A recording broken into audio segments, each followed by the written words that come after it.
Hey there, this is Calvin with Mini Pots, and I am here recording another week in review. And my goodness, what a messy desk. I did do some things this past week. So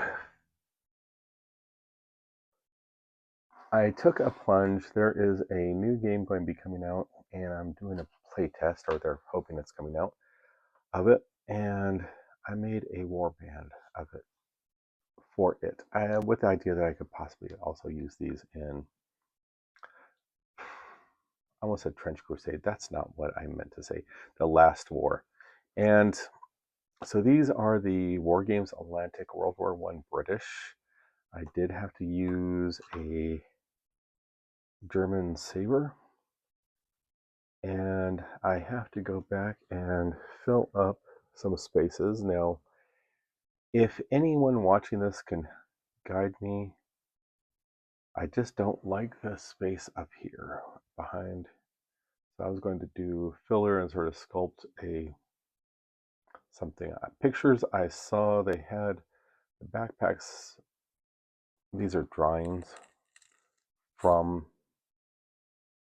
one of the resources I had, and they had backpacks poked up just a smidge. So this is 8 of my forces here, and there will be joined by a warhound and a something they're called a predator, which is basically a werewolf. So I have leader, guy underneath him, I think it's 2 veterans. My card is here. Yeah, 2 veterans, 1, and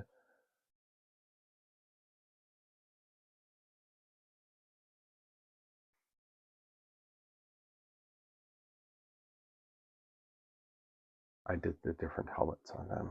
They're sort of 2, and then I have my basic soldiers, and all these guys I need to go through and add plates to them because they are wearing a armor. And I might glue on their bayonet because if it's not already fixed to the weapon like it is in these guys. I don't know if you've seen the sprue. Well, anyway, so this is a Russian, from the Russian sprue, the saber. Saber, yeah, I think that's a better term for it. And this is off the British sprue for the spiked cudgel club. Wake me up before you go type of thing. And they were fiddly and hard to make because it's hard to, for me, it was hard to figure out all the different arms. Now, of course, I'm doing it on the fly without a lot of planning, thinking I can get this done in no time. And these are the War Games Atlantic bases. They're flat ones where they have the hole for a magnet. And I've talked about these before in some of my other videos. I like these bases a lot, and I wish I had thought of using them sooner because I have a lot of miniatures based on the GW raised up platforms, these type of bases, and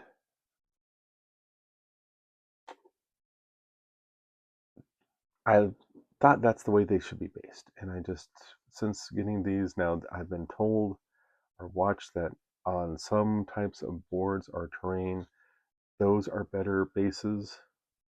So, but I'm going to, like this, I have a Reaper Mini that I'm going to, I put on one of those elevated bases, a werewolf. Then I have a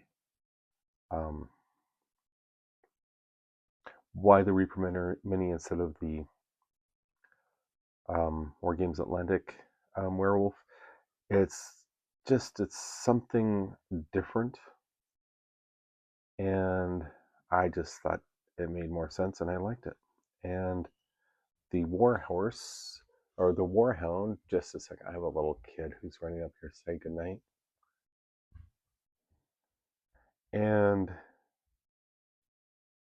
I forget what I was going to say there. Oh, that's right. There's this one guy.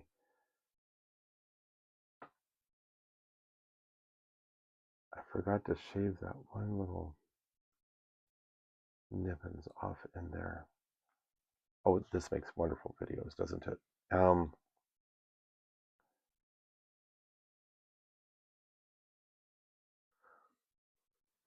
So I built these guys, and it's a low model count, and it is as it stands now, a simple campaign progression. It's set in a world akin to a War Transformed, so you can have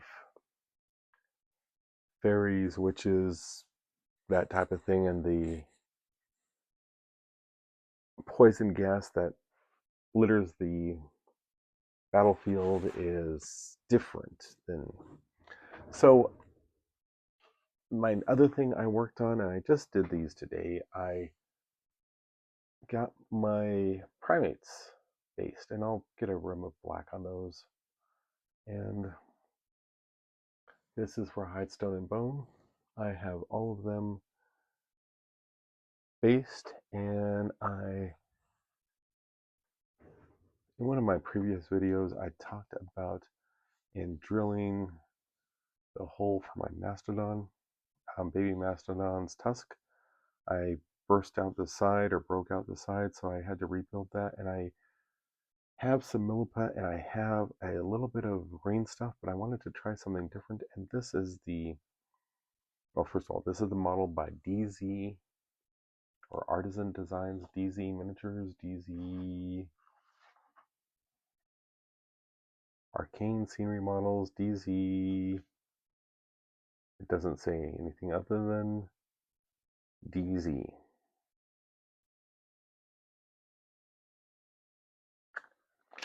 And they are lovely models.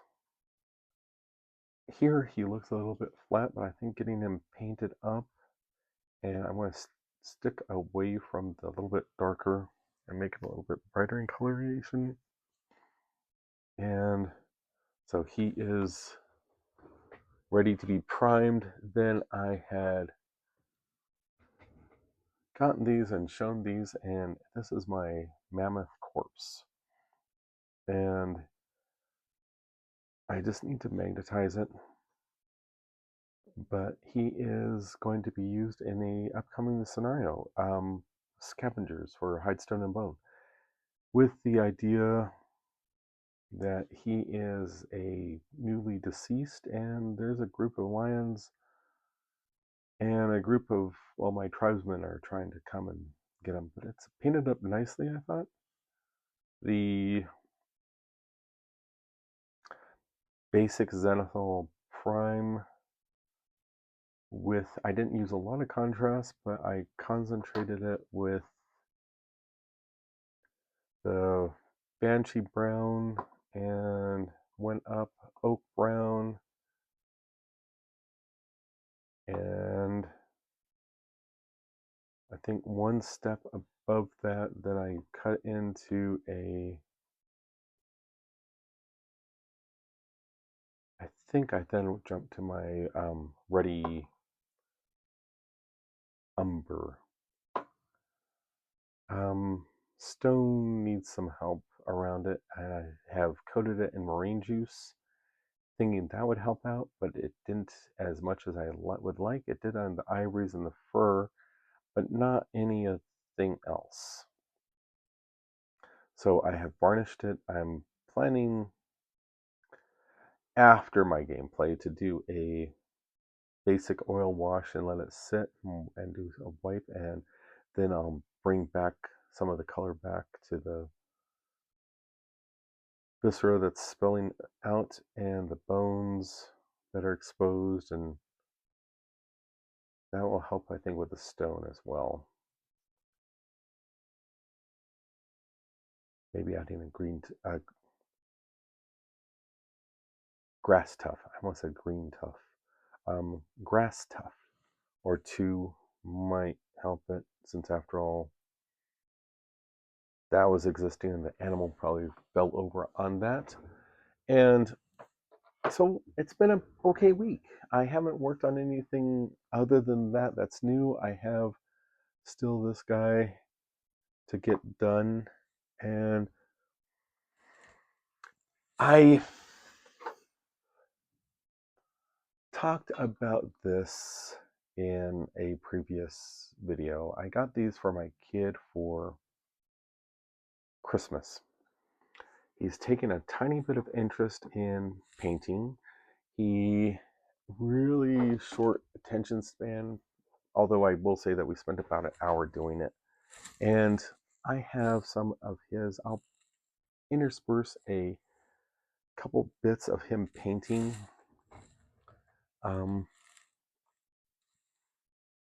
And I think for what he is doing, I think they're great. He doesn't have, he's not doing like the details and stuff, and that's okay. I'm not pushing that. I give him permission to do what he wants to do. And he's asking for certain input. So these are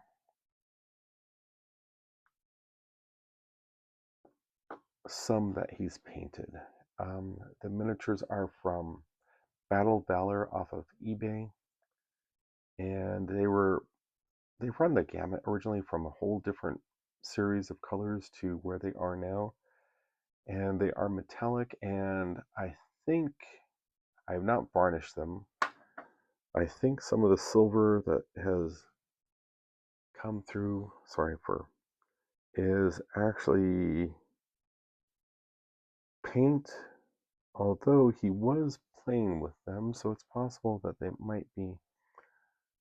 And here is a couple more modern-ish, contemporary-ish. And I think they worked well for him. I took one and did it how like I would start, and you could see the problem here, that the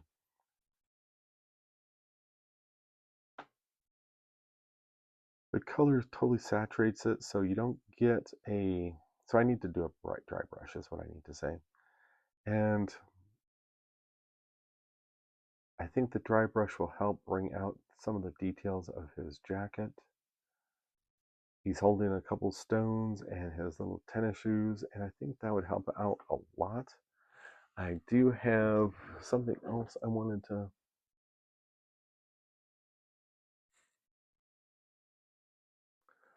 So he had given me some permission to work on some of the folks, so I took this as an invitation to extend the group. And so I did them all with red hoods. And you could see we're doing a wash of like marine juice or a nun oil or a strong tone will help bring out the details. And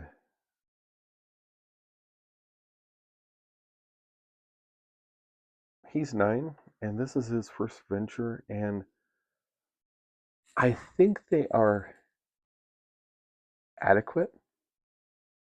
And he has been working with brushes on and off since, I think, like in one of his early daycares, but you don't really get the control until you start doing it.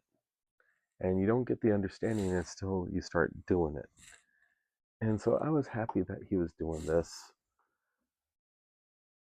I don't think anything will come of it, but you never know.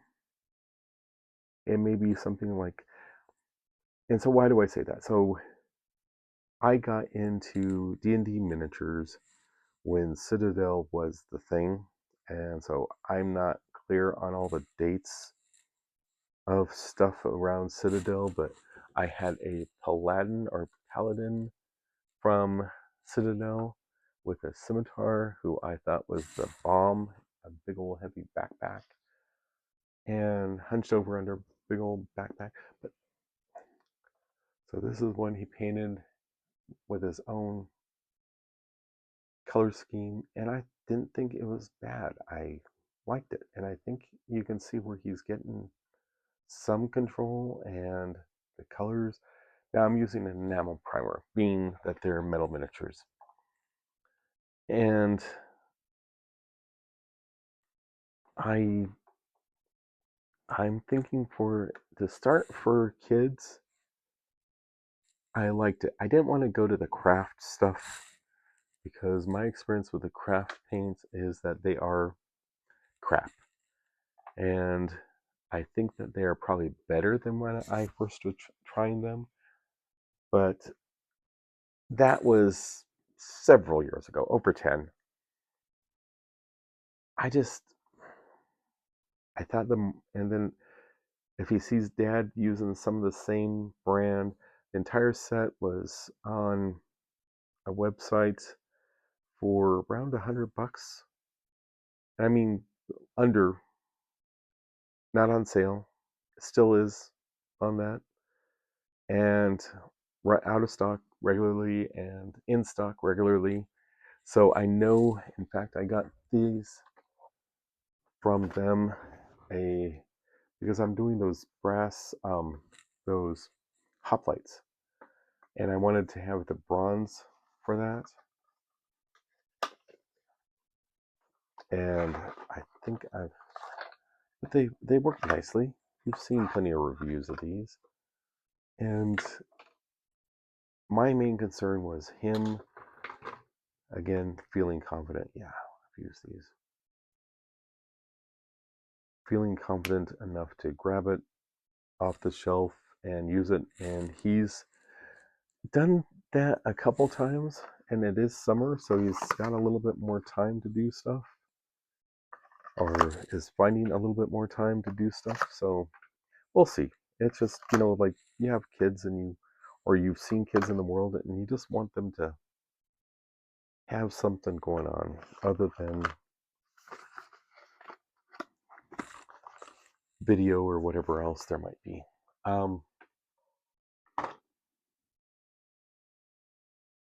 Chugging along at the War Games book by Rick Priestley and Lambshed, and I've got to say that it is coming together very well. I got through to the skirmish section, and I'm zoomed through that next section, and I will have that done shortly. The next thing I'll probably be reading is the last of the Wilderlore series, recently published by Amanda Foody, I think is her name. And fantasy youth fiction. Enjoyed it, the other books, and so I'm looking forward to this. I did get my Marauders primed. I don't know if I didn't think I had these primed the other day. I did a gray undercoat, and then I shot up and did this is using the Army Painter spray primers, and I'm liking the way that it's coming out. It is humid here, more humid than normal, but I didn't get the. Sometimes I find that I get the powdery look, and I don't think I got that. I also got that scenery that I just purchased off of Amazon. That I didn't do the thing of filling up all the little gaps or sanding it. I don't have the tools, the time. It's for me, it's an abstraction. Um, this is a abstraction of what the battlefield would be, and I talk about that quite extensively. The how it looks. It looks nice, and it's will work well. Well, I say that.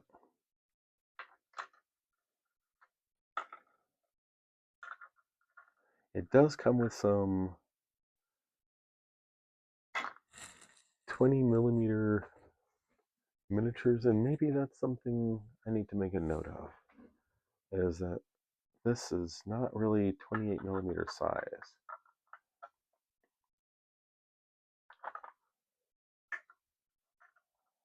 And so I will do that. And so this is one of those things that I thought I had everything together, and I'm finding that this set, while very nice, is about, I do have some 15mm. I think it's going to be a little bit big for those.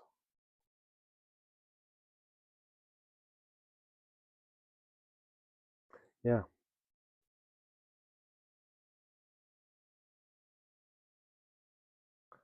Well, we will have to find out. I do have some other things that I got from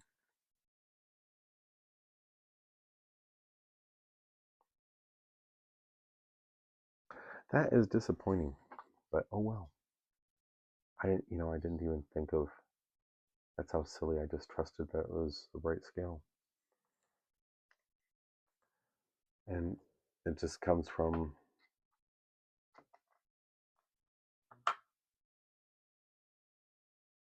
if I didn't have the base, it would fit, but it still wouldn't look right. It would be a full half a body above. They are cool. Cool. And I like them, the set, but it needs to be scaled better for 28mm.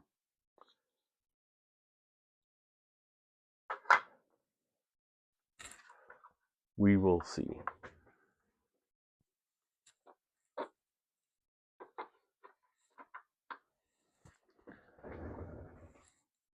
The box did say it was for 28mm. So I got that primed, those guys primed, and yeah, I don't know what happened this week, but things just came together and I was pumped to do some stuff.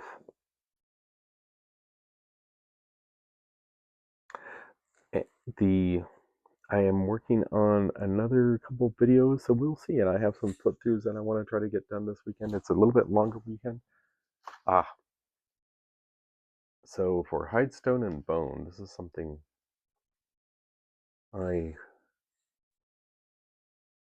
and maybe I should just do its own thing, but I did these little, not grass tufts, but grass. So you will have, when you set up the train, you have these grassy areas. And you can see when I worried them and trimmed some, they just look better. But this is that coconut fiber doormat. And I have a pattern that I'm gluing on the bottom and cutting out. And so that gives me like lots of strange little edges and islands that I can do other stuff with.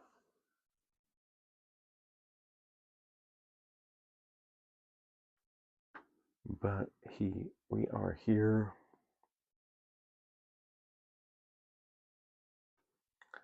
And in so many of the scenarios, grass is a predominant feature on the battlefield. So I wanted to do something with that. and I can use it in other games. I just need to either hot glue or something that might be better. Hot glue a couple magnets on the bottom, and I think it will come up nicely. This is sort of a gross thing across the bottom, but you can take your brush and just do black or dark brown. I think it'll work out.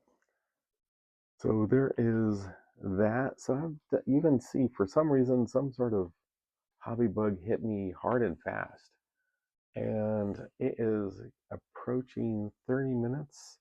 So I will be cutting this off, and I don't know if I'll get it up tonight or get it up on the 4th, but in any case, tomorrow's the 4th of July here in the United States, and I hope you are having a fun and safe weekend wherever you are. And that's all I can really say. Happy gaming. I will be doing another playthrough or another game of Hide, Stone, and Bone. I'll see if I can get bits of it recorded and up. I've been seeing some questions about setup and playthrough, and we'll see how that goes. Just my editing time will take forever, but hey, that's life. So thank you again for watching. The new subscribers, thank you. I appreciate it. And let me know if you're interested in anything. I have had one request to do some stuff for Warriors of Athena, and I am waiting on the plastic set from North Star to come out. I was anticipating, they kept on saying it'd be out in June, and they went ahead and did the Hesiites, and I went, okay, so it is going to be probably July or August before they get out, so it'll be a little bit of time, and I don't know. I'm just going to have to think about it because there's a lot of games out there that have piqued my interest. There is a couple Kickstarters coming up. Next week is a new one by Forbidden Psalm author Will Rahman, and it is Kevin Will Rahman. It is for the Pirate Borg setting. He's already written the book primarily, and it depends on how much comes from the Kickstarter, how much more, but he is doing it in conjunction with a Westphalia Miniatures who do some really great Mork Borg goofy miniatures. The dark, I don't know, amorphous beings that inhabit the minds of Westphalia creators, and then also a map set, and I forget where it's a top down where you have the battle maps.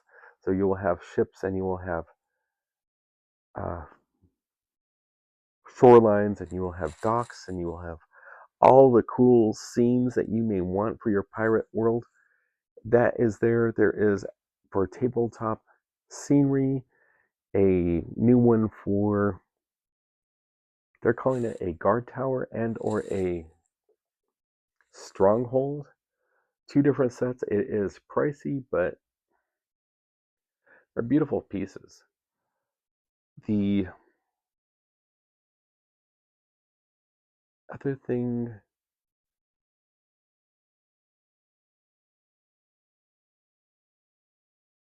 there's another solo RPG book coming to Kickstarter, and it is by the author of Morkin, and that looks interesting. And I think it's wrapping up in a couple days or within a week at the very most. There's some other project or book or something. Oh well. Listen, thank you very much again for watching, and I hope to make it good in my departure right now. Thank you for watching, new subscribers. You can see this is my ADHD and family hobby stuff. So hang in there, and hopefully you get content you get something out of and you understand, and you're tempted to put in the background and listen to some guy ramble a little bit, and you get something out of it, some thoughts and inspiration, because that's what it's all about. So hope you're doing okay. Take care. Happy gaming once again.